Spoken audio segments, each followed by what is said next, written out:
Hallelujah. सभी को जय मसीह की।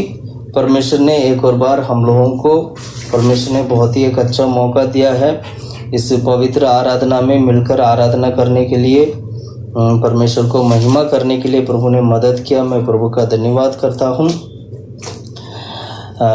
आइए आज का हमारा ध्यान के लिए हम लोग निर्गमन की किताब 30वां अध्याय 34 और 35 का वचन पढ़ेंगे। निर्गमन की किताब 30वां अध्याय 34 और 35 तक, 34-35 दोनों।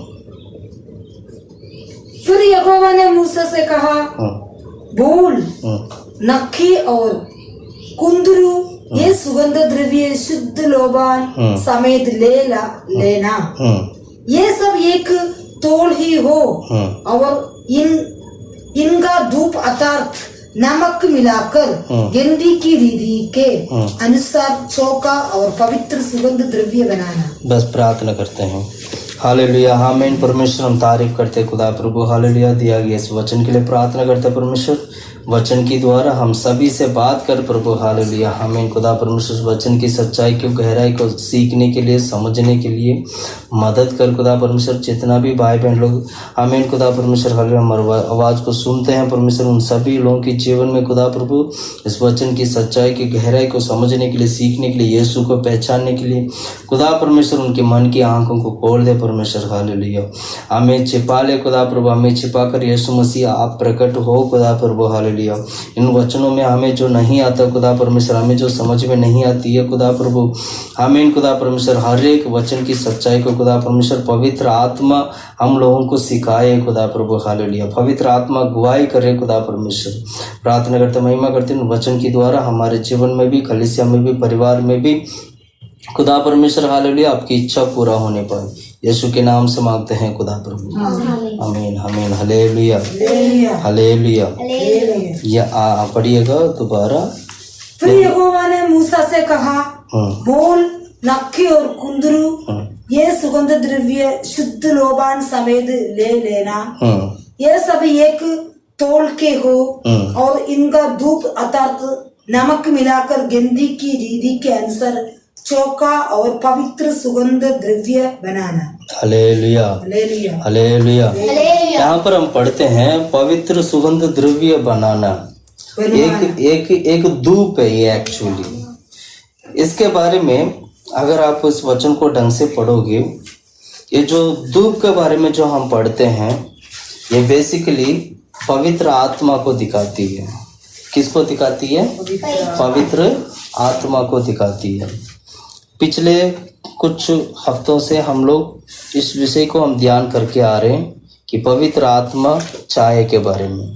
पवित्र आत्मा की जो छाया, पवित्र आत्मा की छाया है वो कहाँ कहाँ पर है, वो कैसे हैं और किस प्रकार है, और उस छाया से, उस पवित्र आत्मा से हमें इस नया नियम में, इस कलीसिया, नया नियम के कलीसिया में, इस नया नियम में हम लोग प्रभु के आगमन के लिए कैसे तैयार कर सकते हैं करके इन दिनों में इन वचनों के द्वारा हम सीखते हुए आ रहे हैं। हालेलुया। आज भी हम इसी विषय में से जो है, जो हमने पिछले कुछ हफ्तों से हम लोग निर्गमन का किताब में से ही कुछ चीजें हमने सीखा है।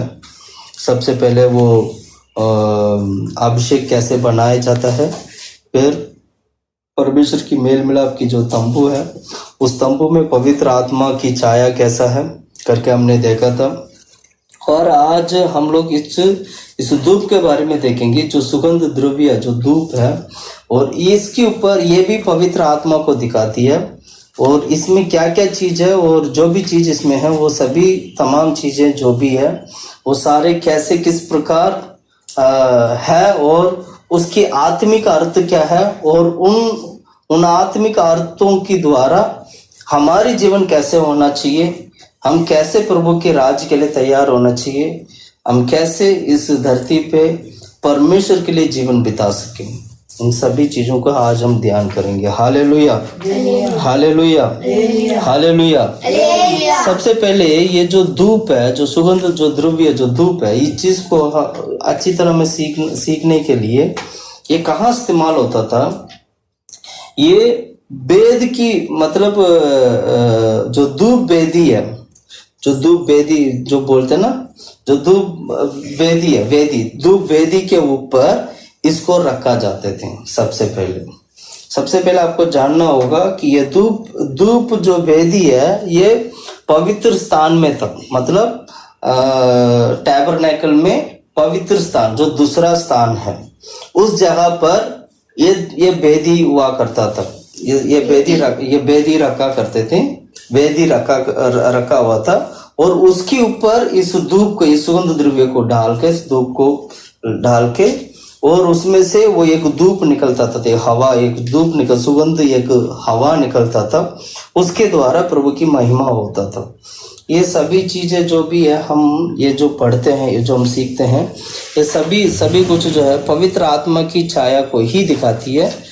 उसी में से ही बहुत सारे पवित्र आत्मा की छाया के अनुसार यीशु मसीह का स्वभाव कैसे प्रकट होती है और यीशु पवित्र आत्मा के द्वारा उसके स्वभाव और यीशु मसीह का स्वभाव को प्रकट करते करते हमारे जीवन में किस प्रकार काम करता है और हम कैसे उसको स्वीकार करना चाहिए करके इन दिनों में हम सीखते हुए आ रहे हैं। हालेलुया। मैं दोबारा चाहता हूँ, दोबारा हम उस वचन को पढ़ें।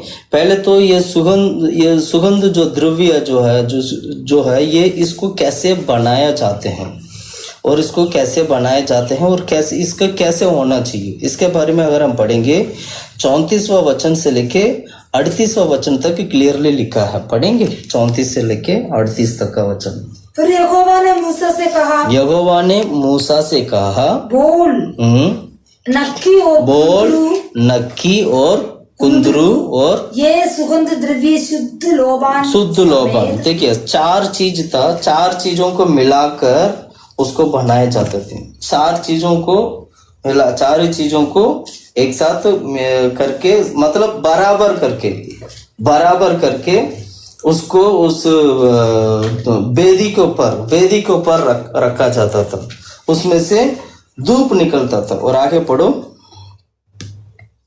ये सब एक लेबान समेत ले लेना। हाँ, एक ही सामान लेना। ये सबका जो क्वांटिटी है वो बराबर होना चाहिए, नाप जो है बराबर होना चाहिए। और आगे, और इनका धूप अर्थात नमक मिलाकर गिनती की रीति के अनुसार उसको चौंकाना है और पवित्र सुगंध द्रव्य बनवाना। ये पवित्र सुगंध द्रव्य बन जाएगा। इस तरह करेंगे तो ये पवित्र सुगंध द्रव्य बन जाएगा। और आगे, फिर उसमें से कुछ बारीक कर डालना। उसको उनमें से कुछ चीजों को निकालकर उसको पीस कर और बारीक करना है।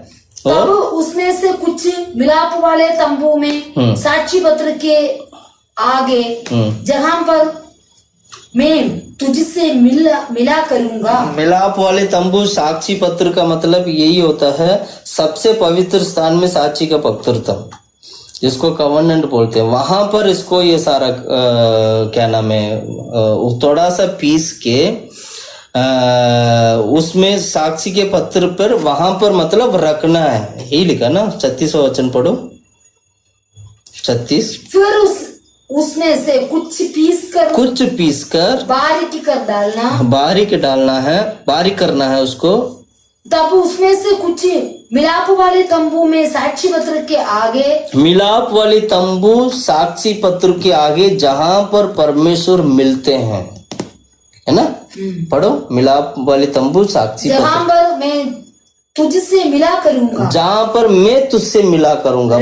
परमेश्वर मिलने वाला जगह है वो साक्षी पत्र के सामने था। वो जहां पर वो क्या नाम है, सबसे पवित्र स्थान जहां पर ये हुआ करता था, वहां पर इस चीज को रखना, थोड़ा सा पीस कर उसको रखना है। और आगे, वो तुम्हारे लिए परम पवित्र होगा।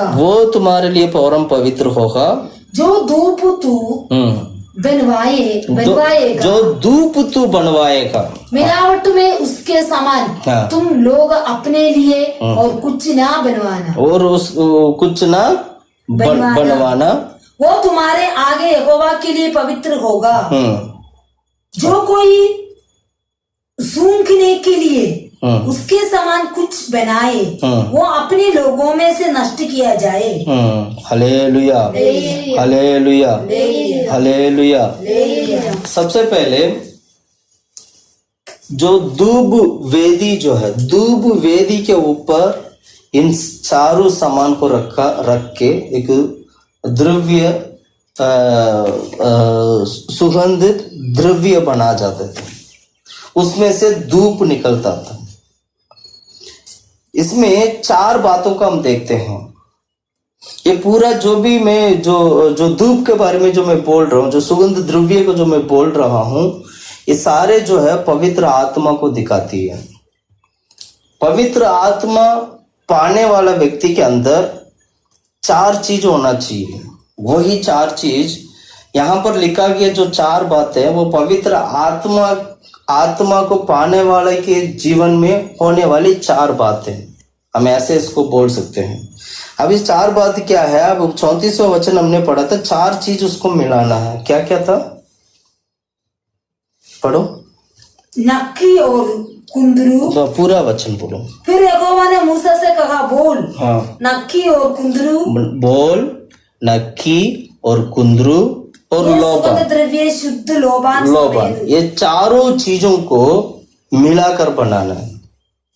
ये चारों चार प्रकार की आत्मिक चीजों को दिखाती है।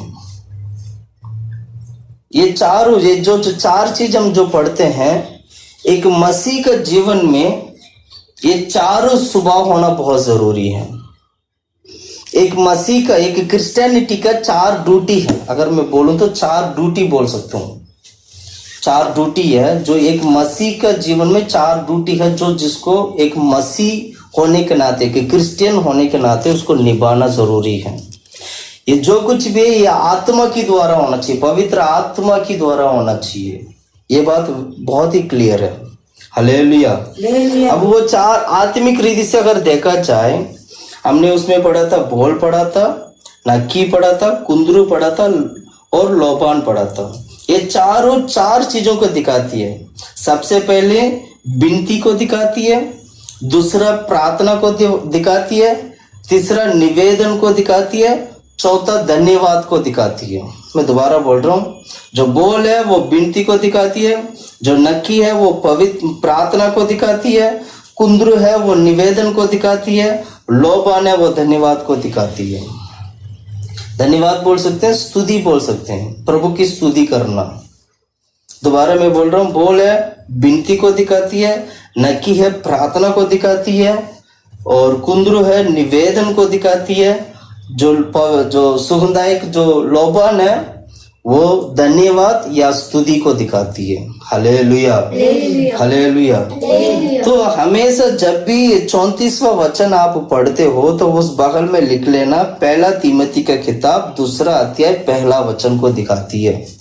मैं दोबारा बोल रहा हूँ, एक्सोडस की किताब, निर्गमन की किताब 30वां अध्याय 34वां वचन जब भी आप पढ़ोगे, इसमें चार बातें लिखा गया है। एक बोल लिखा गया, एक नकी लिखा गया, एक कुंदरू है, एक लोबान है।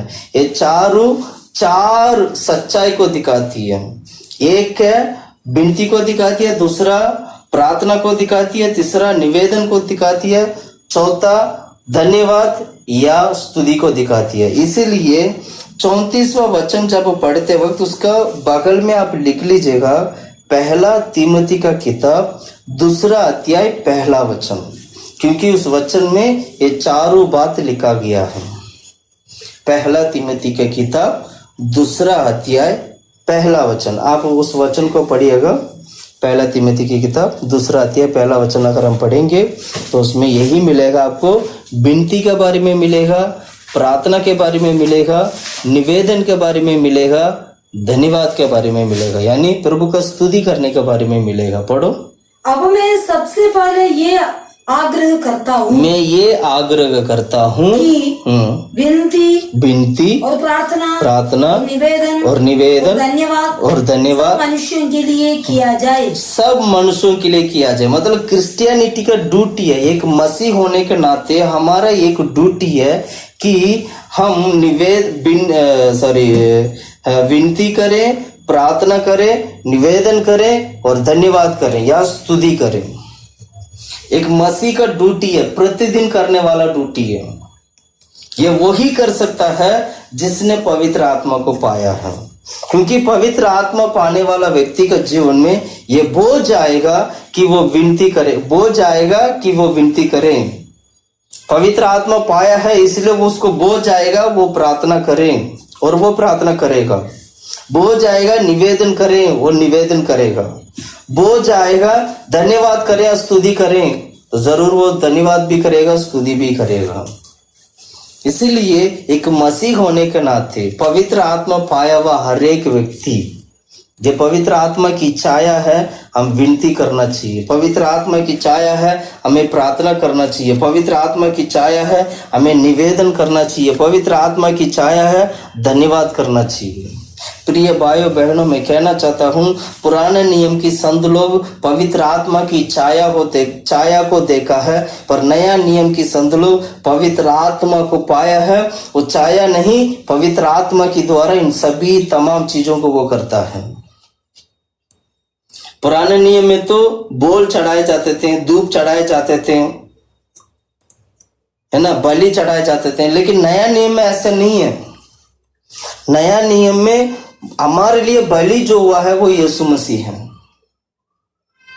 पुराने नियम में हम इतने सारे चीजों को देखा, पर नया नियम में हकीकत में हमारा साथ होता है।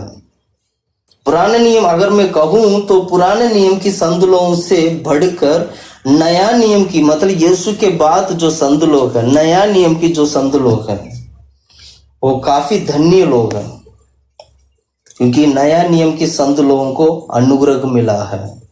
नया नियम की संत लोगों को परमेश्वर का, यीशु मसीह का दुल्हन बनने का मौका मिला है। नया नियम की संत लोगों को यीशु मसीह के बाद का उद्धार मिला है। हालेलुया। ये लोग पहला पुनरुत्थान में भाग लेने वाले लोग हैं, प्रभु के राज में उठा लिए जाने वाले लोग हैं नया नियम के संत लोग। हालांकि पुराने नियम के संत लोग भी जाएंगे, लेकिन नया नियम के संत लोग परमेश्वर का दुल्हन है। इसलिए मैं यही कहूंगा कि नया नियम की जो संत लोग हैं वो पुराने नियम की संत लोगों से बढ़कर ज्यादा धन्य लोग हैं।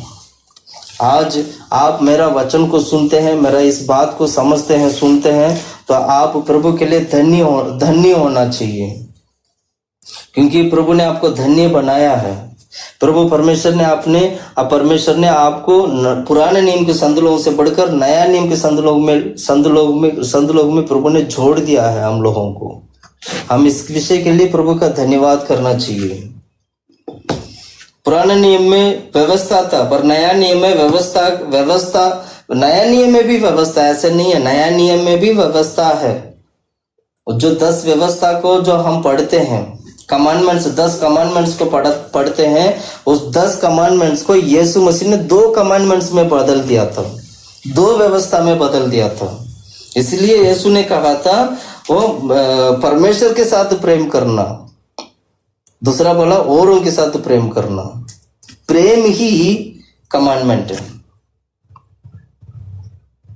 तो प्रभु की अनुग्रह, पुराने नियम में व्यवस्था और नया नियम में अनुग्रह, ये मैं इसलिए कहता हूं नया नियम के संत लोग बहुत ही एक धन्य लोग, मैं कह सकता हूं ब्लेस्ड पीपल है, बहुत ही एक ब्लेस्ड पीपल है, धन्य लोग हैं।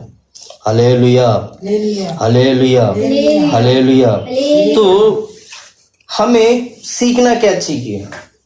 पवित्र आत्मा की छाया ये था कि वो धूप जो है 4 चीजों से वो जो बनाया जाता था, उसमें विनती है, एक प्रार्थना है, एक निवेदन है, एक धन्यवाद है। अगर नया नियम में अगर आप में आज मेरा आवाज को सुनते हैं तो नया, हम सभी लोग अभी नया नियम में, हम सभी लोग क्या करना चाहिए? पवित्र आत्मा की द्वारा विनती होना चाहिए, पवित्र आत्मा की द्वारा प्रार्थना होना चाहिए, पवित्र आत्मा की द्वारा निवेदन का स्वभाव होना चाहिए, पवित्र आत्मा की द्वारा धन्यवाद का स्वभाव होना चाहिए। ये हमारा जीवन बनना चाहिए। अभी इन छोटी छोटी चीजों को मैं, सभी 4 बातों को मैं अच्छी तरीके से मैं अभी बताऊंगा, सिखाऊंगा आप लोगों को, ताकि परमेश्वर के वचन में और भी ज्यादा से ज्यादा हम प्रभु में खड़ा हो सके। हालेलुया। एक क्रिश्चियन होने के नाते, एक मसीह होने के नाते हमारा ड्यूटी है इन सभी चीजों को क्या करना चाहिए, पालन करना। पढ़िएगा पहला तिमोथी की किताब 2 अध्याय 1 वचन, जो हमने पढ़ा था उस वचन को दोबारा पढ़ेंगे। अब मैं सबसे पहले ये आग्रह करता हूँ कि विनती और प्रार्थना और निवेदन और धन्यवाद सब मनुष्य के लिए किया जाए। विनती, प्रार्थना, निवेदन, धन्यवाद। सबसे पहले हम देखेंगे विनती। विनती के बारे में देखोगे सामुएल की किताब में अगर आप पढ़ोगे, अन्ना के बारे में आप पढ़ते हो। किसके बारे में? अन्ना के बारे में पढ़े। क्या लिखा था अन्ना के बारे में? अन्ना प्रार्थना करती थी, है ना। पहला सामुएल की किताब 1 अध्याय 10वां वचन पढ़िएगा। 10वां वचन, वो मन में व्याकुल होकर यहोवा से देखिएगा, वो मन में व्याकुल होकर यहोवा से प्रार्थना करने और बिलक कर रोने लगी। हाँ, और उसने ये मन्नत मानी, हे सेनाओं के यहोवा, यदि तू अपनी दासी के दुख पर सचमुच दृष्टि करे और मेरी सुधि ले और अपनी दासी को भूल ना जाए और अपनी दासी को पुत्र दे, तो मैं उसके जीवन भर के लिए यहोवा को अर्पण करूंगी और उसके सिर पर छुरा फिर ना पाएगा। जब वो यहोवा के सामने ऐसी प्रार्थना कर रही थी, तब एली उसके मुंह को और 16 वचन पढ़ो, अपनी दासी को ओछी स्त्री ना जान, जो कुछ मैंने अब तक कहा है वो बहुत ही शोकित होने और चिढ़ाई जाने के कारण कहा है। एली ने कहा, कुशल से चली जा। Hallelujah, hallelujah. अब दोबारा 10वां वचन पढ़े आप।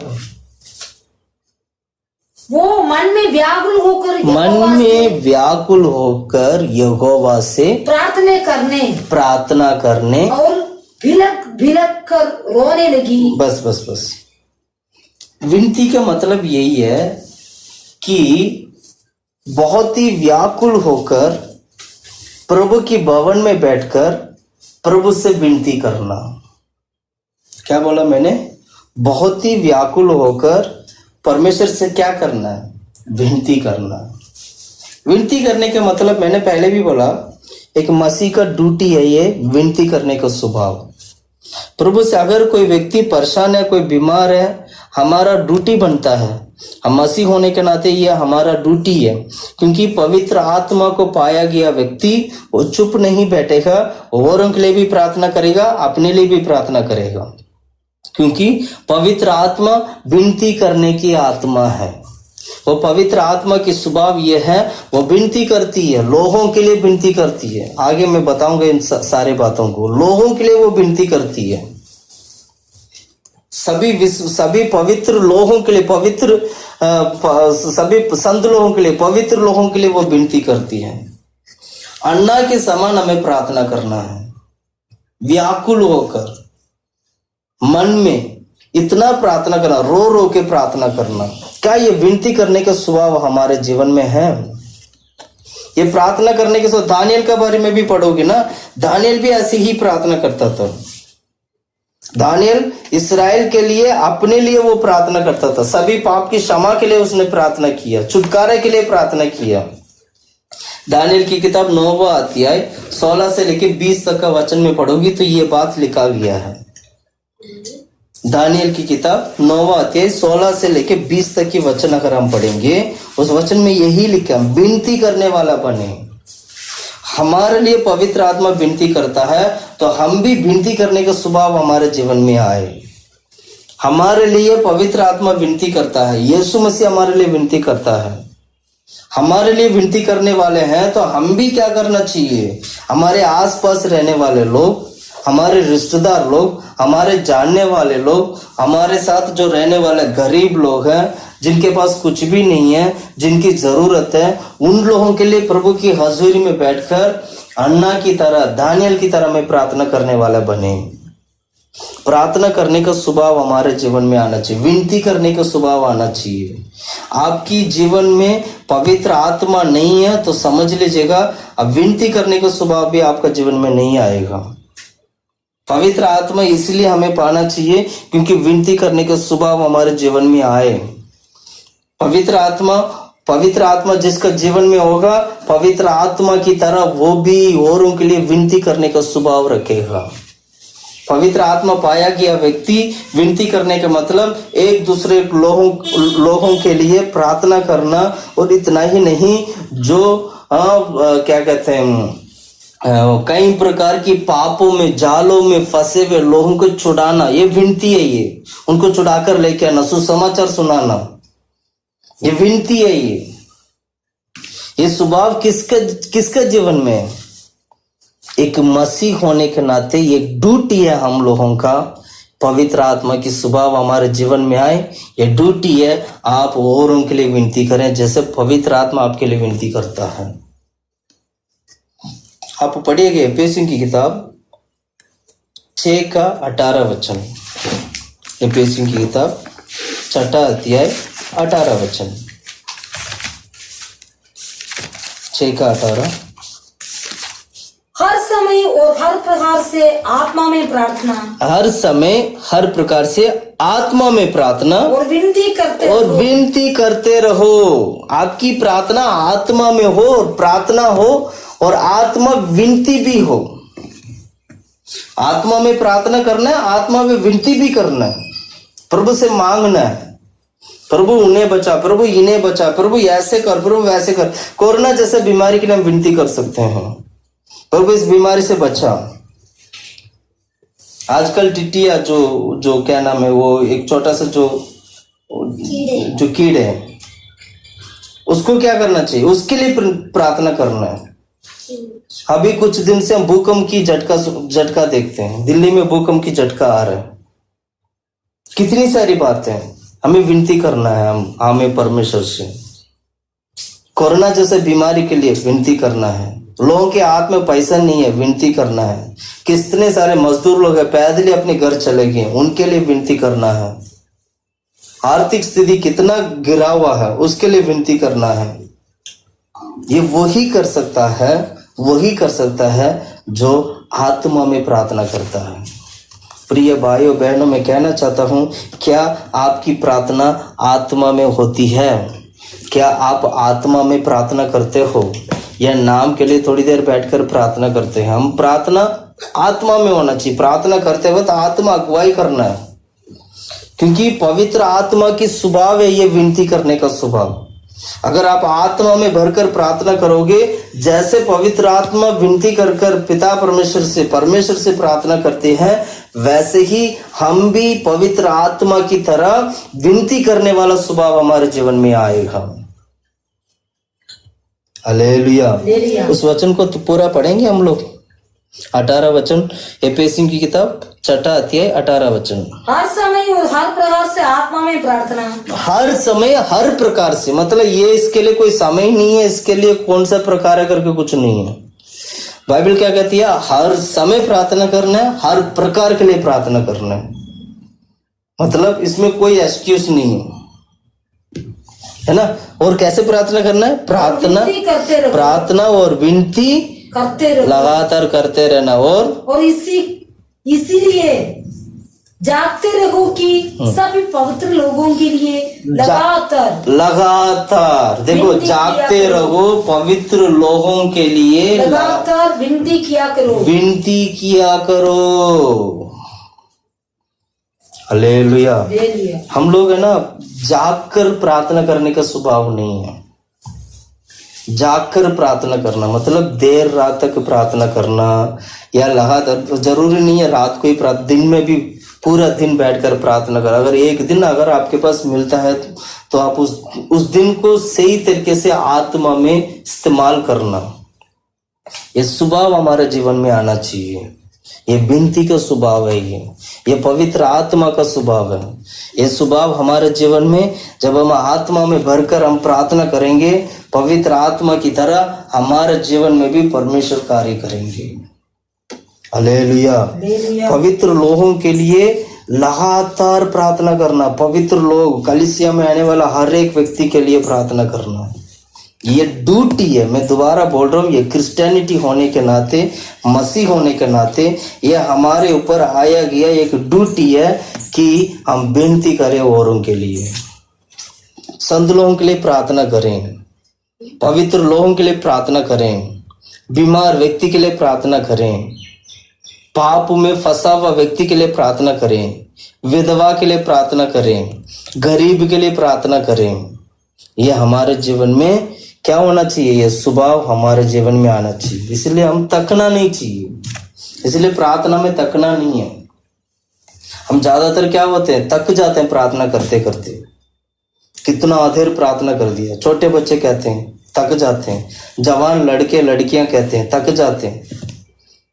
15 मिनट 20 मिनट जब हम बातचीत करते हैं, कुछ भी बातचीत करते, कुछ भी काम करते तो पता नहीं चलता समय कैसे निकल गया। लेकिन जब हम प्रार्थना करने बैठते हैं तो सुई बड़ी धीरे धीरे से चलता है। ज्यादातर लोगों को ऐसा लगता है अभी तो 1 घंटा और अभी तो 11 बज रहा है, तो थोड़ी देर के बाद देखा तो 11:05 ही, अभी 5 मिनट ही हुआ, इतना देर प्रार्थना किया 5 मिनट ही हुआ। क्यों? क्योंकि वो स्वभाव नहीं है, वो विनती करने का स्वभाव नहीं है। प्रार्थना में बैठने के बाद समझ नहीं आता क्या प्रार्थना करना है। मैं दोबारा कहता हूं, प्रार्थना करने वाला व्यक्ति है, प्रार्थना करने वाला व्यक्ति की तरह बनने के लिए ये पवित्र आत्मा को पाएगा। पवित्र आत्मा आपको इन चारों बातों को सिखाएगा, कैसे विनती करना है, कैसे प्रार्थना करना है, कैसे निवेदन करना है, कैसे धन्यवाद करना है। एक मसीह होने के नाते यह हमारा ड्यूटी है कि हम इस चीज को निभाना, यही पवित्र आत्मा की छाया है। Hallelujah, hallelujah. इसलिए क्या करना चाहिए? प्रार्थना में तकना नहीं चाहिए। लूका की सुसमाचार 18 अध्याय 1 वचन में लिखा है, प्रार्थना करने के लिए क्या नहीं चाहिए? तकना नहीं चाहिए। पढ़ो। फिर उसने उसके विषय में की नित्य प्रार्थना करना और हियाब ना छोड़ना चाहिए। हाँ, हियाब ना छोड़ना चाहिए। नित्य लगातार प्रार्थना करना है, तकना नहीं चाहिए। हियाब नहीं मतलब तकना नहीं चाहिए, हिम्मत मत हारना। प्रार्थना ऐसे होना चाहिए। और प्रार्थना इतना ही नहीं, मजबूत प्रार्थना होना चाहिए, मजबूत से प्रार्थना करना। अब रोमी की किताब 12 अध्याय 12 वचन अगर आप पढ़ोगे, पढ़िएगा रोमी की किताब 12 अध्याय 12 वचन, 12 का 12। क्योंकि जिस प्रकार देह तो एक है और उसके अंग बहुत से है, और उस एक देह के सब अंग बहुत होने पर भी सब मिलकर एक ही देह है, उसी प्रकार मसीह भी है। क्योंकि हम सब ने क्या यहूदी क्या यूनानी। एक मिनट आप 9वां वचन से पढ़ना, वचन थोड़ा आगे पीछे। 9वां वचन से किसी को उसी आत्मा से विश्वास और किसी को उसी एक ही आत्मा से चंगा करने का वरदान दिया जाते हैं। फिर किसी को सामर्थ्य के काम करने की शक्ति और किसी को औषधवाणी की। कौन सा वचन पढ़ रहे हो? मैंने बोला रोमियो की किताब 12 अध्याय 12 वचन, 12 का 12 पढ़ो।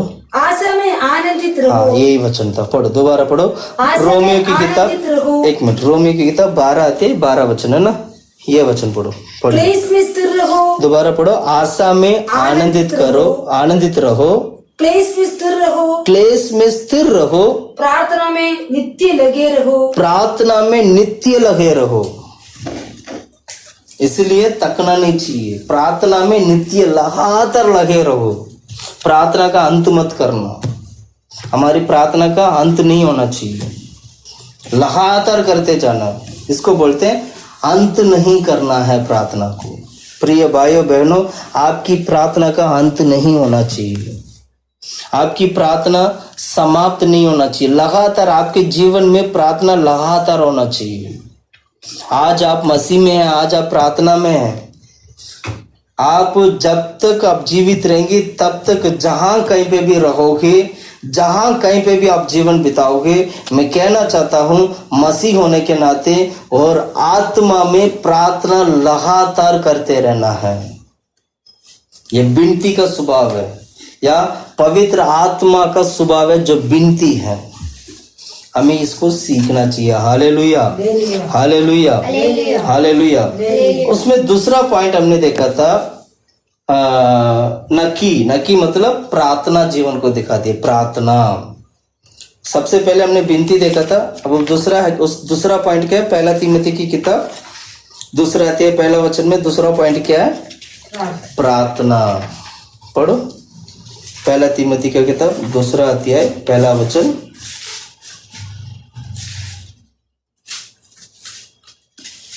पढ़ो।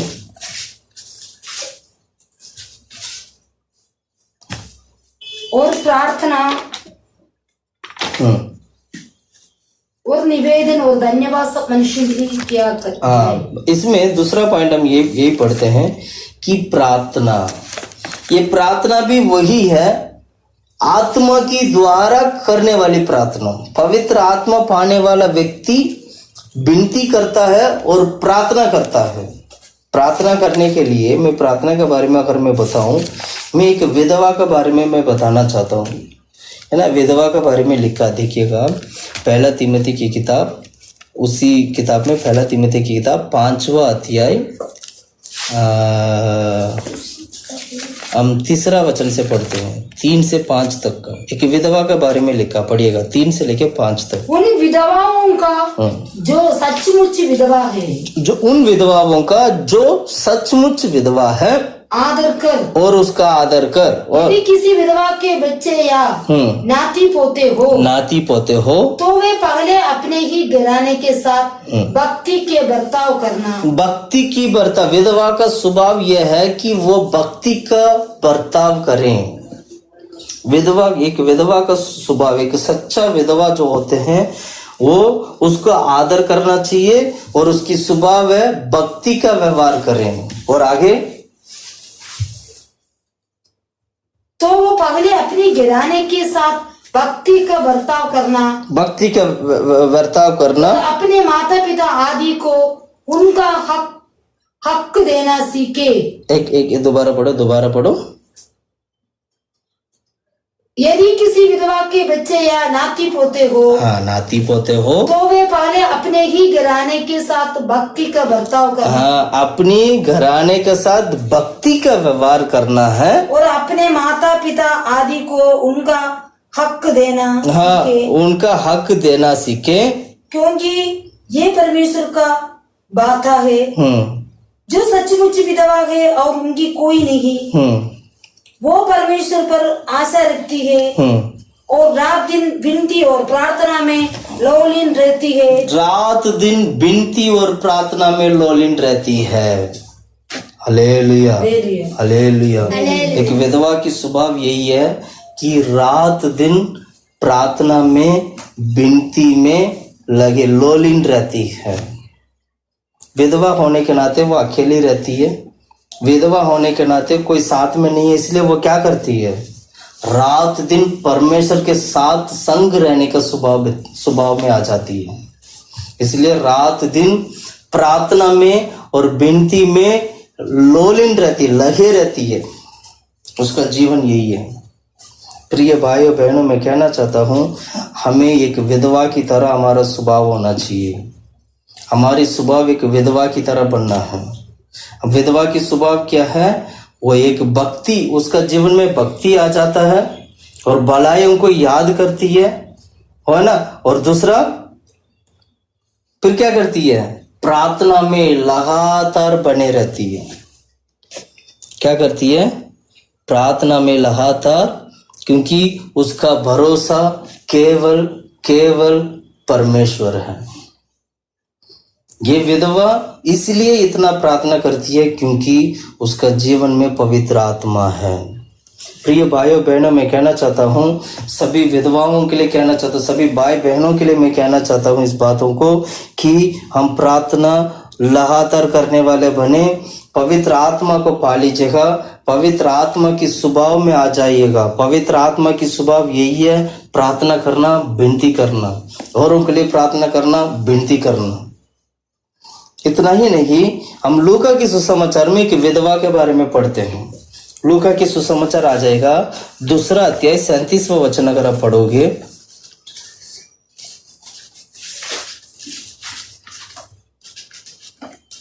दो का 37। और 84 वर्ष से विधवा थी। 84 मतलब 84 ईयर, 84 वर्ष से विधवा और मंदिर की नहीं छोड़ती थी, पर उपवास और प्रार्थना कर करके उपवास और प्रार्थना कर करके रात दिन उपवास किया करती थी। रात दिन उपवास किया करती, उपासना किया करती थी। कहाँ पढ़ा हमने? लूका की सुसमाचार 2 का 37। मैं चाहता हूं ये वचन आप लोग जो है केवल 37 से नहीं, आप इस वचन को 36 से पढ़ेंगे। 36 आशेर के गोत्र में से अन्ना नामक फनुएल की बेटी एक भविष्यद्वक्ति थी। हाँ, ये कौन है? अन्ना नाम की एक विधवा है। ये इस विधवा की नाम है अन्ना, है ना। अब ये अन्ना, इसका गोत्र क्या है? आशेर की गोत्र है। 36वां वचन दोबारा पढ़े। आशेर के गोत्र से एक हन्ना नामक फनिएल की बेटी एक भविष्यद्वक्ति थी। एक फनिएल की बेटी है, अन्ना नामक की एक विधवा है ये, और ये भविष्यवक्ता है ना। और आगे पढ़ते हैं, वो बहुत बूढ़ी थी और विवाह होने के बाद में 7 वर्ष अपने पति के साथ रह पाई थी। वो बहुत बूढ़ी हो गई है, अभी तो बहुत बूढ़ी हो गई, 84 ईयर्स हो गए हैं उसको। लेकिन शादी होके 7 साल के बाद पति छोड़ के, पति मतलब पति मर गए, तो इसलिए वो विधवा बन गए। अब ये बहुत बूढ़ी हो गया, लेकिन इसका स्वभाव क्या था? और आगे पढ़ो। वो 84 वर्ष से विधवा थी। 84 वर्ष 84 ईयर्स वो विधवा थी। 84 ईयर्स विधवा मतलब 7 साल उसका तो शादी होके 7 साल हस्बैंड के साथ रहे, तो 84 ईयर्स विधवा है। तो कुल मिला के शादी होके कितना साल हो गया? 7 साल ही रह पाई है। शादी होके कितना साल हुआ? 7 साल हस्बैंड के साथ रही, 84 ईयर्स विधवा है, तो कितना हुआ? 91 ईयर्स हुआ ना। शादी होके 91 ईयर्स हुए, जिसमें 7 साल, मात्र 7 साल हस्बैंड के साथ थे, हस्बैंड मर गए, फिर 84 साल 84 ईयर्स वो क्या हुए? 84 ईयर्स विधवा थी। पर उस विधवा की जीवन उसने कैसे बिताया देखिएगा, आगे पढ़ो। 84 वर्ष से विधवा थी और मंदिर को नहीं छोड़ती थी। मंदिर को नहीं छोड़ती थी, कभी भी मंदिर जाना बंद नहीं करती थी। इस विधवा से हमें सीखने वाली बात यह है कि वो मंदिर को नहीं छोड़ती थी। और आगे पढ़ो। पर उपवास और प्रार्थना कर करके रात दिन उपवास और प्रार्थना कर करके रात दिन उपासना में रहती थी। एक 84 ईयर्स एक विधवा अकेला जीवन बिताया है। अकेला जीवन बिताने वाला ये जो विधवा 84 ईयर्स की, इसकी स्वभाव अगर आप देखोगे, 84 साल वो जो 84 साल की वो बुढ़ी हो गई, अभी तो 84 ईयर्स हो गया, विधवा होके 84 ईयर्स हो गया, तो समझ सकते हैं करीब मेरे ख्याल से 100 साल की ऊपर होगी उसकी उम्र, क्योंकि 7 साल हस्बैंड के साथ थे और 84 ईयर्स विधवा है। और वैसे उसका शादी का उम्र वगैरह सारा मिला के अगर हम देखेंगे 100 साल की ऊपर की होंगी। तो इतना एक बुजुर्ग एक जो विधवा है, इस विधवा के स्वभाव को अगर आप देखोगे 84 ईयर्स प्रार्थना नहीं छोड़ती थी, परमेश्वर की भवन को नहीं छोड़ती थी। ऐसे लिखा ना, पढ़ो। वो 84 वर्ष से विधवा थी और मंदिर को नहीं छोड़ती, मंदिर को नहीं, परमेश्वर की भवन को नहीं छोड़ती थी, पर उपवास और प्रार्थना कर करके उपवास और प्रार्थना कर करके रात दिन उपासना किया कर, रात दिन उपासना मतलब रात दिन प्रभु के हजूर में पड़ी रहती थी। उसको पता है मेरे साथ हस्बैंड नहीं है, इसलिए उसके लिए हस्बैंड पूरा परमेश्वर बन गया है। प्रिय भाइयों बहनों, मैं कहना चाहता हूँ इस विधवा की तरह हमारा जीवन बने, इस विधवा की तरह हमारा जीवन बने। विधवा की तरह जीवन बने मतलब विधवा की जो स्वभाव देखिएगा, वो कलीसिया नहीं छोड़ती थी, ऐसे हम भी कलीसिया नहीं छोड़ना चाहिए। रात दिन परमेश्वर की हजूर में बैठती थी, उपवास करती थी। इसी तरह हम भी रात दिन उपवास करने वाला बनना चाहिए और प्रभु की उपासना करना है। हमेशा प्रभु के हजूर में पड़े रहने का स्वभाव हमारे जीवन में आना चाहिए। जितना भी विधवा लोग है, सभी विधवा लोग, प्रभु में जितना भी लोग है, सभी लोग, मैं कहता हूँ इस वचन को पालन करिए। ये वचन वो वचन है विधवा लोगों के लिए। इस विधवाओं से हम बहुत कुछ सीख सकते हैं। हम मसीह होने के नाते हम सभी लोग इन सभी तमाम बातों को हम बहुत कुछ सीख सकते हैं, क्योंकि पवित्र आत्मा का स्वभाव है प्रार्थना करने का स्वभाव।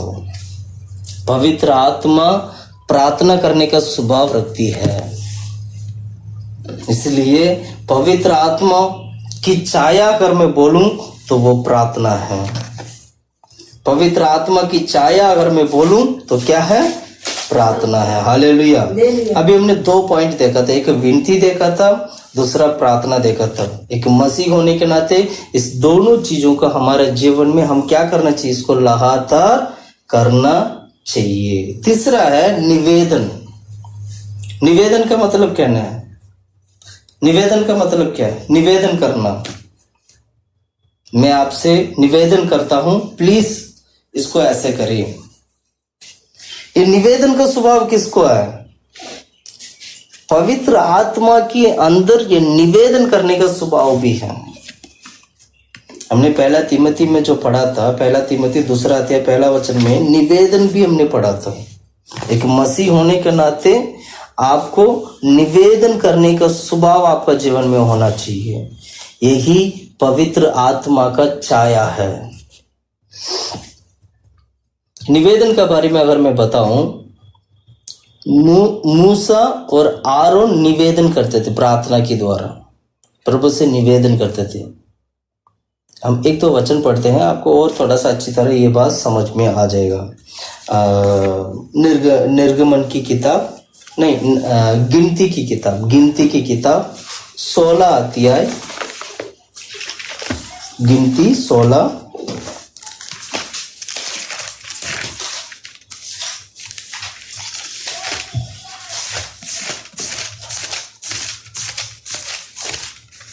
16 अध्याय 46 से लेके 48 तक, मतलब 46 से लेके 48 तक। गिनती की किताब 16 अध्याय 40 से लेके 48 तक। और मूसा ने हारून से कहा, धूप दान को लेकर उसने वेदी पर से आग रखकर उस पर धूप डाल मंडली के पास फुर्ती से याजक उसके लिए प्रायश्चित कर, क्योंकि यहोवा का कोप अत्यंत भड़का है और मरी फैलने लगी है। मूसा की आज्ञा के अनुसार हारून धूप दान लेकर मंडली के बीच में दौड़ गया और ये देखकर कि लोगों में से मरी फैली लगी है, उसने धूप जलाकर लोगों के लिए प्रायश्चित किया। धूप जलाकर लोगों के लिए प्रायश्चित किया। प्रायश्चित करना, धूप जलाकर। मैंने पहले ही बोला, ये धूप का मतलब यही होता है विनती करना। धूप की स्वभाव, धूप में जो 4 चीज था ना, उसमें एक है विनती करना। मूसा और आरोन लोगों के लिए विनती करते हैं प्रभु से।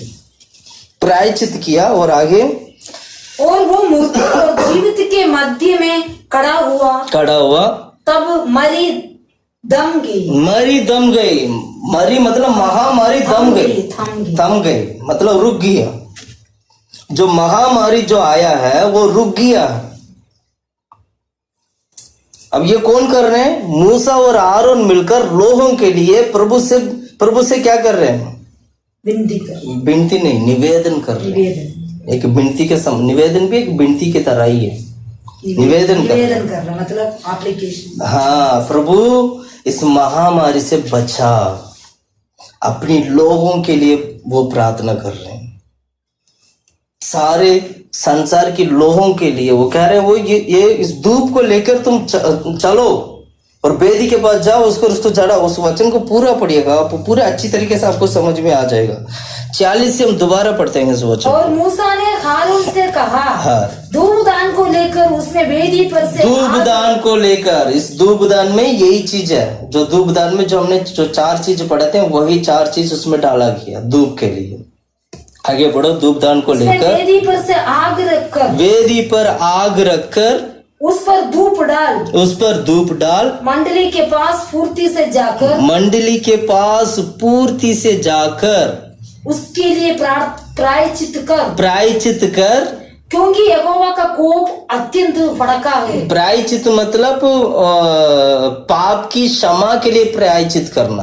प्रायचित कर क्योंकि और मरी फैलने लगी है। और नहीं क्योंकि यहोवा का कोप अत्यंत भड़का है। हाँ, यहोवा का कोप मतलब परमेश्वर की जो गुस्सा है वो अत्यंत क्या हो गया? भड़का मतलब बहुत हो गया है। यहोवा की गुस्सा बहुत हो गया है इस वक्त, इसलिए तो ये धूप चढ़ा अभी इसको, और आग जलाकर उसको धूप के क्या करना है? चढ़ाना है। और आगे पढ़ो। और मरी फैलने लगी है। मरी मतलब महामारी फैलने लगी है, लोग भी मर रहे हो। आगे पढ़ो। मूसा की आगे के अनुसार हारून धूपदान लेकर मंडली के बीच में दौड़ गया। हाँ, धूपदान को लेकर, पर मूसा ने जैसे कहा था, हारून ने क्या किया? मंडली के बीच में जाकर धूपदान को लेकर वो दौड़ने लगा, मंडली के बीच में, लोगों के बीच में, कलीसिया के बीच में। और आगे पढ़ो। उसने धूप जलाकर लोगों के लिए प्रायश्चित किया। धूप जलाकर लोगों की मतलब उसकी क्षमा के लिए, पाप की क्षमा के लिए प्रायश्चित किया है। और वो मुर्दों के जीवितों के मध्य में खड़ा हुआ। वो मुर्दे और जीवितों के मध्य में, जो मरे हुए लोग हैं वो जीवित लोगों के बीच में जाकर आरोन खड़ा हो गया है और निवेदन करता है प्रभु से। पढ़ो। तब मरी थम गई। प्रिय भाइयों बहनों, महामारी जैसे एक, जब ऐसे हमारे जीवन में महामारियां जब आता है तो तब क्या करना चाहिए? आरोन मूसा की तरह हमें निवेदन करने की स्वभाव हमारे जीवन में आना चाहिए। ये पवित्र आत्मा के द्वारा होने वाला स्वभाव है। आज कोरोना जैसा बीमारी है, जो महामारी है, इससे आपको छुटकारा पाने के लिए मैं यही कहना चाहता हूँ, आप आरोन और मूसा की तरह मंडली के बीच में, मरे हुए और जीवित लोगों के बीच में खड़ा होकर उनके लिए प्रायश्चित करें, पाप की क्षमा के लिए प्रार्थना करें, ताकि परमेश्वर उस महामारी को रोक सके। किसको बोलते हैं? निवेदन करना। एक मसीह होने के नाते ये हमारी ड्यूटी है। एक क्रिश्चियन होने के नाते, क्रिश्चियनिटी होने के नाते ये हमारा क्या है? ड्यूटी है। Hallelujah, hallelujah, hallelujah. इसलिए हमें क्या करना चाहिए? वचन के अनुसार चलना, वचन को सीखना है। यीशु मसीह ने भी यही किया था। जैसे मूसा आरोन ने किया है, वैसे यीशु ने भी केवल चेले लोगों के लिए नहीं, औरों के लिए भी किया है। यूहन्ना की किताब 17 अध्याय 20वां वचन, हम इस विषय को पढ़ते हैं। यूहन्ना की किताब 17 अध्याय 20वां वचन। मैं केवल इन्हीं के लिए विनती नहीं करता। हाँ, इन्हीं के लिए मतलब यीशु कहते हैं, मैं केवल अपने चेले लोगों के लिए विनती नहीं करता हूँ, परंतु उनके लिए भी जो इनके वचन के द्वारा मुझ पर विश्वास करोगे। हाँ, कि वे सब एक हो, हाँ, जैसा तू है पिता मुझ में है। यीशु मसीह का भी निवेदन था, विनती था यीशु मसीह का भी।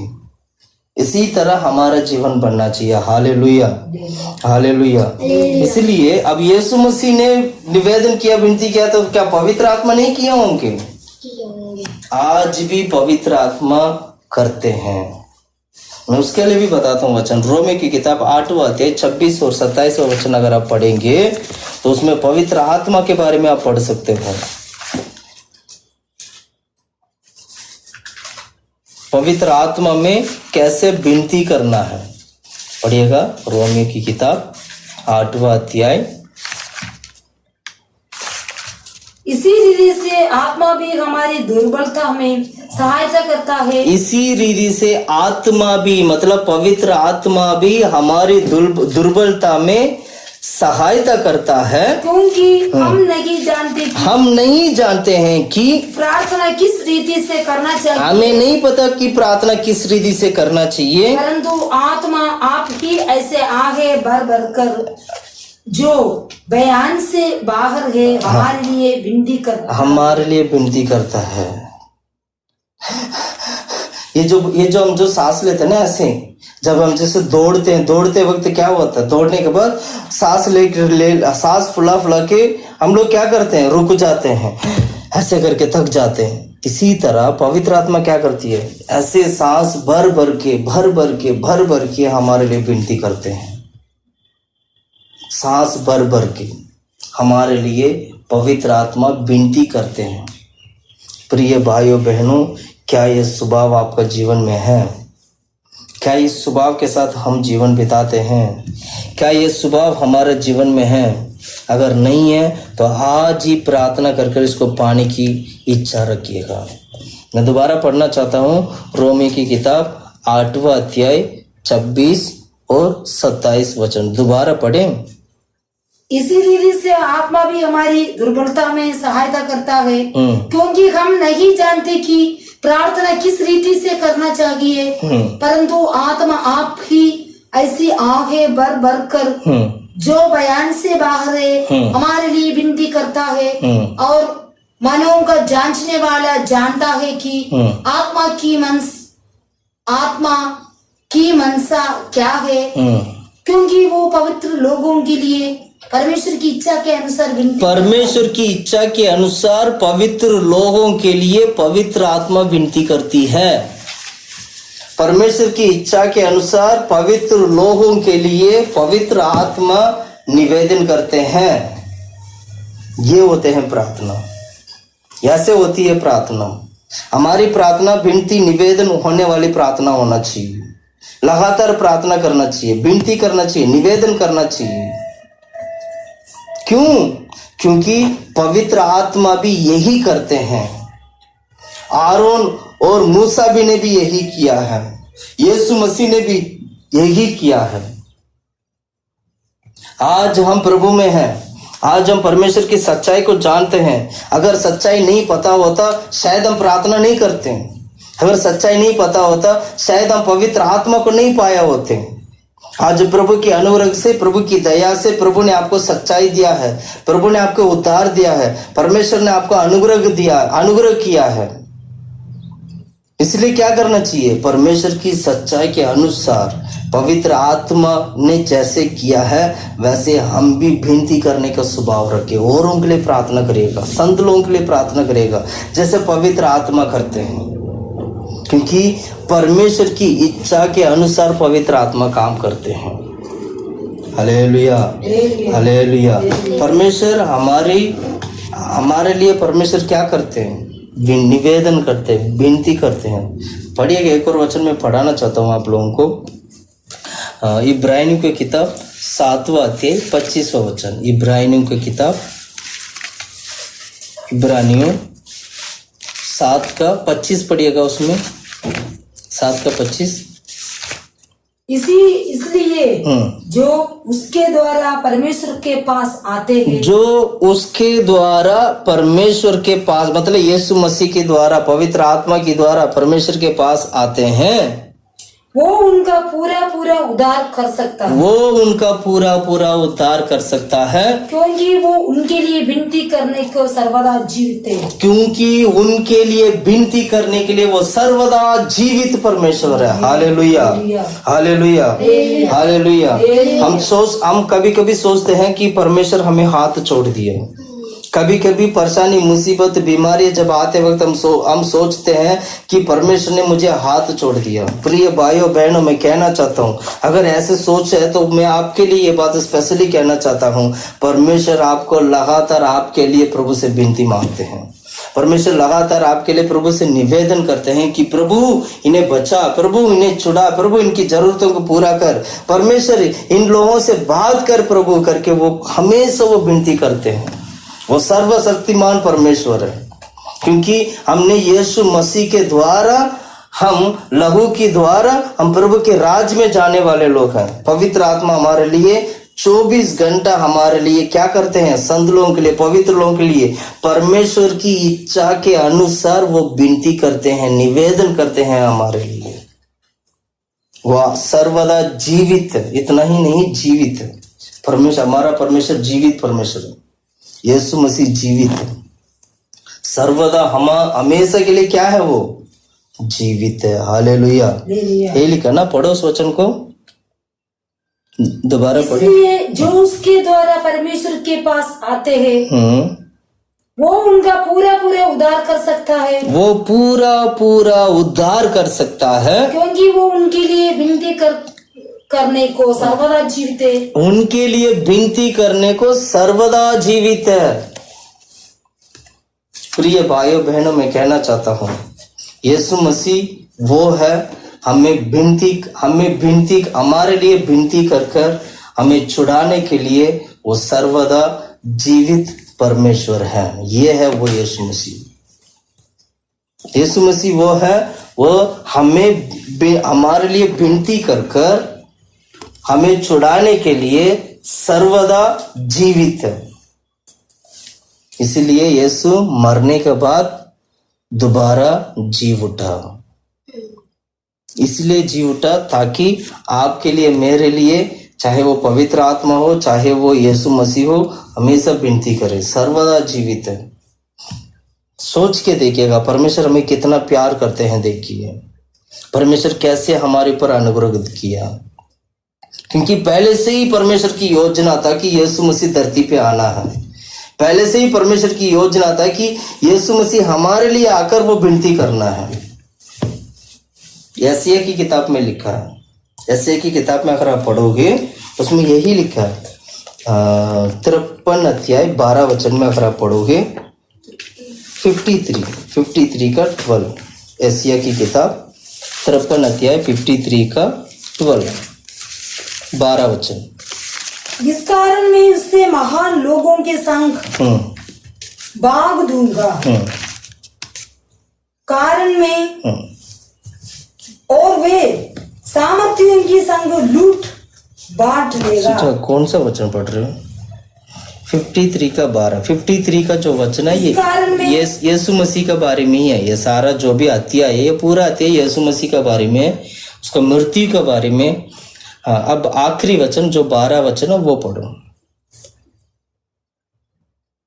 इस कारण में उसे महान लोगों की संग भाग दूंगा और वो सामर्थियों के संग लूट बांट लेगा, क्योंकि उसने अपना प्राण मृत्यु के लिए, मतलब प्रभु यीशु मसीह ने अपना प्राण मृत्यु के लिए उंडेल दिया। वो अपराधियों के संग गिना गया। अपराधियों का मतलब यीशु मसीह भी अपराधी है करके यीशु मसीह को भी अपराधी बना दिया गया, उसके संग उसको गिना गया। तो भी उसने बहुतों के पापों का बोझ उठा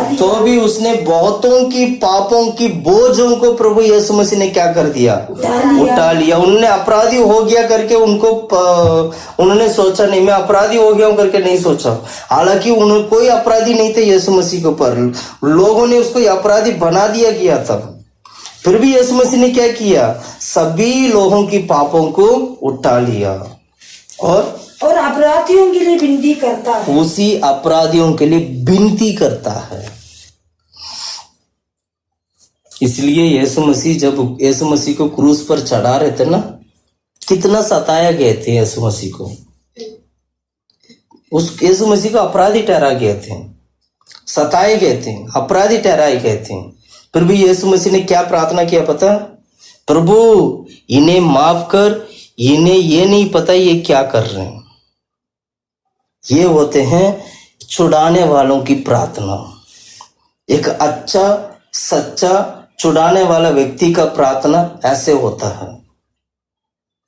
और यीशु मसीह ने ये किया है। यीशु मसीह वो अपराधी ठहरे गए थे, फिर भी अपराधी होने के बावजूद उसको वो भूल गया, मैं अपराधियों करके उसको क्षमा कर दिया, माफ करके उसी अपराधियों के लिए परमेश्वर ने विनती किया है। इसको बोलते हैं यीशु मसीह का स्वभाव। इसी तरह हमारा जीवन भी निवेदन करने का स्वभाव, विनती करने का स्वभाव होना चाहिए। कितने बार हमारे जीवन में, कितने बार कितने लोग हमारे पर यीशु मसीह की तरह, जैसे यीशु मसीह को सताए थे, यीशु मसीह को अपराधी ठहराए गए थे, हम भी कितनी बार अपराधी हुए हैं। यीशु मसीह की जगह अगर आप होता तो क्या करते हैं, या मैं होता तो क्या करते हैं? क्या हम ऐसे प्रार्थना करते हैं कि प्रभु इन्हें क्षमा कर? क्या ऐसे प्रार्थना करते हैं? नहीं। हम क्या करते हैं? हम सीधा उनके ऊपर वार करते हैं, या सीधा उन्होंने किया हुआ सारे कामों के लिए बदला लेते हैं। ये पवित्र आत्मा का स्वभाव नहीं है। बदला लेना पवित्र आत्मा की स्वभाव नहीं है। यीशु मसीह ने पवित्र आत्मा पाया है, इसीलिए उन्होंने बदला नहीं लिया है। दोबारा कहता हूं, यही पवित्र आत्मा की छाया है, और उनके लिए विनती करना और उनके लिए निवेदन करना। Hallelujah, hallelujah. मूसा आरोन को देखिएगा कैसे प्रभु के हजूर में बैठकर वो निवेदन करते, विनती करते, प्रभु क्षमा कर। बहुत बड़ा महामारी रुक गया था। यीशु ने प्रार्थना की है, यीशु ने प्रार्थना किया, क्षमा मांगा, क्षमा हो गया। पवित्र आत्मा लगातार हमारे लिए, वो हमें नहीं पता क्या प्रार्थना करना है, इसलिए हमारे बदले में पवित्र आत्मा हमारी प्रार्थना को सही करके प्रार्थना करती है। मैं दोबारा बताता हूँ, ध्यान से सुनिएगा। हम जो प्रार्थना करते हैं उस प्रार्थना में हमें पता नहीं है क्या प्रार्थना करना करके, इसलिए पवित्र आत्मा हमारे साथ मिलकर हमारी प्रार्थना को ठीक करके और प्रभु को भेज देते हैं। प्रभु इन्हें नहीं पता ये क्या प्रार्थना करना है, इसके बदले में मैं इनके लिए प्रार्थना करता हूँ और मैं विनती करता हूँ, मैं निवेदन करता हूँ, इन्हें बचाओ, छुड़ा। इसको बोलते पवित्र आत्मा में प्रार्थना करना। अगर आप पवित्र आत्मा में प्रार्थना करोगी, आपकी प्रार्थना यही, यदि कहीं आपकी प्रार्थना में कुछ गलती भी होता तो पवित्र आत्मा उसको क्या करेगा, उसको ठीक करके प्रभु के पास पहुंचाएगा, ताकि प्रभु की इच्छा पूरा हो सके। पवित्र आत्मा जो चाहते हैं वो पूरा हो सके। प्रभु की इच्छा के अनुसार वो प्रार्थना जो पवित्र आत्मा करते हैं, उस पवित्र आत्मा के द्वारा हम प्रभु के राज के लिए तैयार हो सके। इसलिए क्या करना चाहिए? पवित्र आत्मा में भरकर प्रार्थना करना है।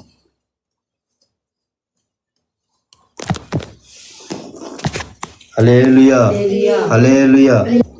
इसलिए क्या करना चाहिए? पवित्र आत्मा की स्वभाव हमारा जीवन में आना चाहिए। पवित्र आत्मा की स्वभाव क्या है? विनती करना, विनती करना, प्रार्थना करना, निवेदन करना। ये क्रिश्चियन होने के नाते पवित्र आत्मा की स्वभाव आना चाहिए। यही पवित्र आत्मा की छाया है। चौथा पॉइंट हम देखते हैं। चौथा पॉइंट हमने क्या देखा था?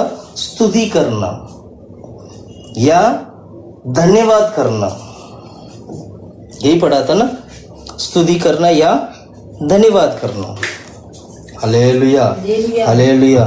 स्तुति और धन्यवाद का मतलब यही है कि परमेश्वर ने हमारे जीवन में किया हुआ सभी प्रकार की भलाइयों को याद कर कर प्रभु की स्तुति करना चाहिए, धन्यवाद करना चाहिए। आप पढ़िएगा, एक वचन में पढ़ना चाहता हूँ। भजन संगीता की किताब 103 का दूसरा वचन, ये वचन सबको पता है, अच्छी तरीके से पता है, हर प्रार्थना में इस वचन को हम याद करते हैं। भजन संगीता की किताब 103 का 2। हे मेरे मन यहोवा की धन्य कहो, हे मेरे मन यहोवा की धन्य कहो, और उसके किसी उपकार को ना भूलना। उसके किसी उपकार को ना भूलना, मतलब परमेश्वर ने किया हुआ भलाई को ना भूलना, इसको बोलते हैं हमें हमेशा प्रभु का धन्यवाद करना।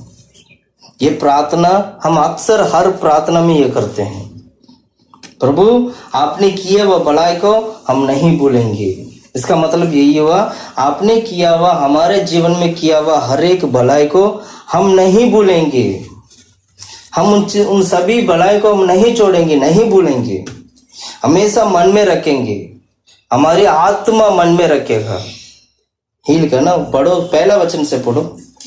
हे मेरे मन यहोवा को धन्य कहो, और जो कुछ मुझमें है वो उसके पवित्र नाम से धन्य कहो। धन्य कहे। और हे मेरे मन यहोवा को धन्य कहो, हे मेरे मन यहोवा का धन्य और कर, उसकी किसी उपकार को ना भूलना। और उसकी किसी उपहार को ना भूलना। ये इसको बोलते धन्य करने का स्वभाव।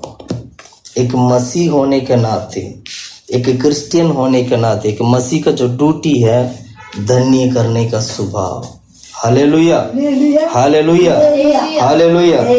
ये धन्य करने का स्वभाव कैसे आएगा? जब आप पवित्र आत्मा को पाओगे।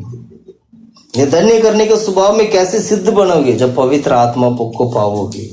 इसलिए 148 अध्याय में लिखा गया जो वचन के अनुसार हमेशा प्रभु का धन्यवाद करना चाहिए, प्रार्थना में धन्यवाद होना चाहिए। पढ़ो 148 का किताब, उसमें पूरा वो अध्याय पूरा यही है, प्रभु का धन्य के बारे में, धन्यवाद करने के बारे में। 148 पहला वचन पढ़ो। या की स्तुति करो, या की स्तुति करो, यहोवा की स्तुति स्वर्ग में से करो, यहोवा की स्तुति स्वर्ग में से करो, उसकी स्तुति ऊंचे स्थान में करो। हाँ, हे उसके साथ उसके सब दूतों उसकी स्तुति करो, दूधो स्तुति करो। हे उसकी सब सेना उसकी स्तुति करो, सेना स्तुति करो। हे सूर्य और चंद्रमा उसकी स्तुति करो, सूर्य और चंद्रमा स्तुति करो। हे सब ज्योतिमय तारा जार सारे तारा स्तुति करो। तारागण और उसकी स्तुति करो।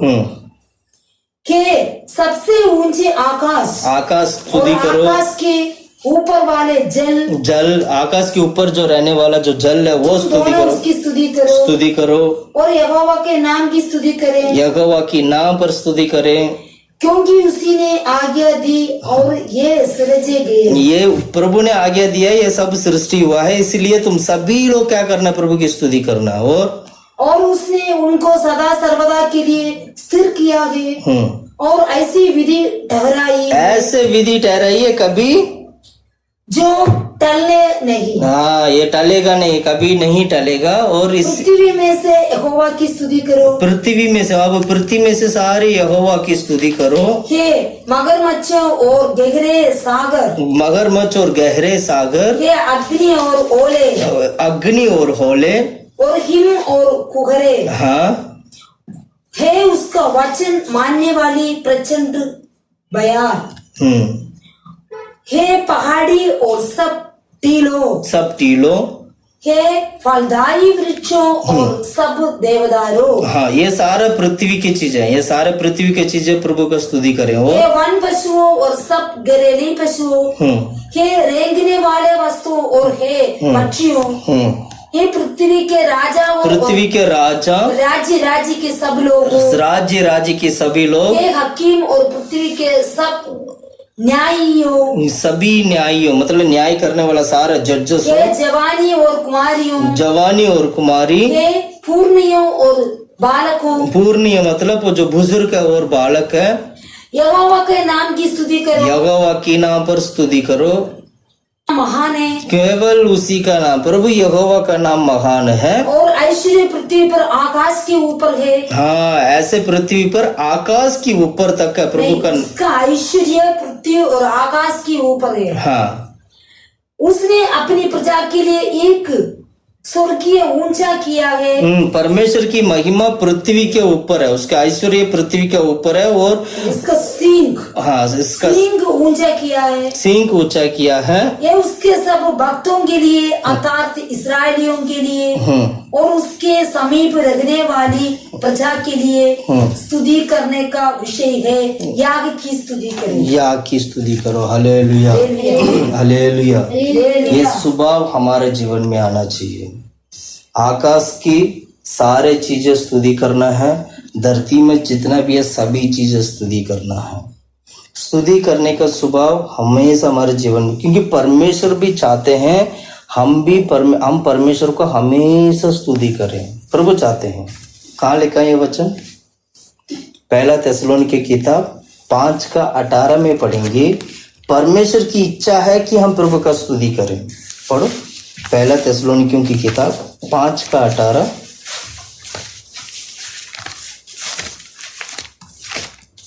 पढ़ो। हर बात में धन्यवाद करो। हर बात में, देखा, हर बात में परमेश्वर का धन्यवाद करो, क्योंकि तुम्हारे लिए मसीह यीशु में परमेश्वर की यही इच्छा है। यही इच्छा है, प्रभु की इच्छा यही है। इसलिए क्या करना चाहिए? हर बात के लिए प्रभु का धन्यवाद करना है। धन्यवाद मतलब प्रभु का स्तुति करना है। यही बोलते हैं, इसको बोलते हैं पवित्र आत्मा की छाया, क्योंकि पवित्र आत्मा के अंदर ये स्वभाव था जो हम उस धूप के बारे में हम पढ़ते थे निर्गमन की किताब में। उसमें 4 चीज था। धूप वेदी के ऊपर इन सभी तमाम 4 चीजों को डालकर वो परमेश्वर को चढ़ाए जाते थे। तो ये 4 किसको दिखाती है? आत्मिक रीति से पवित्र आत्मा की छाया को दिखाती है। ये 4 सबसे पहले विनती को दिखाती है। ये 4 प्रार्थना को, चारों जो प्रार्थना को दिखाती है, निवेदन को दिखाती है, धन्यवाद को दिखाती है। जो बोल है वो विनती को दिखाती है, जो नकी है वो प्रार्थना को दिखाती है, कुंदरू जो है वो निवेदन को दिखाती है, जो लोबान है वो धन्यवाद या स्तुति को दिखाती है। इसको बोलते हैं पवित्र आत्मा की छाया। प्रिय भाइयों बहनों, मैं कहना चाहता हूँ ये मसीह होने के नाते हमारा ड्यूटी है, ये हमारे लिए ये ड्यूटी है ये कि हम प्रभु यीशु मसीह में हमेशा विनती करने वाले बने, प्रार्थना करने वाले बने, निवेदन करने वाले बने, धन्यवाद करने वाले बने। Hallelujah, hallelujah, hallelujah, hallelujah. आइए हम सब लोग घुटने में बैठते हैं, हम प्रार्थना करते हैं। प्रभु हमारे बीच में है, सर्वशक्तिमान परमेश्वर हमारा बीच में है, यहोवा परमेश्वर हमारे बीच में। हम प्रार्थना करते हैं, सब लोग घुटने में बैठे। हालेलुया, धन्यवाद परमेश्वर, हालेलुया। प्रार्थना करते खुदा परमेश्वर, यीशु के नाम से, यीशु के नाम से, यीशु के नाम से, यीशु के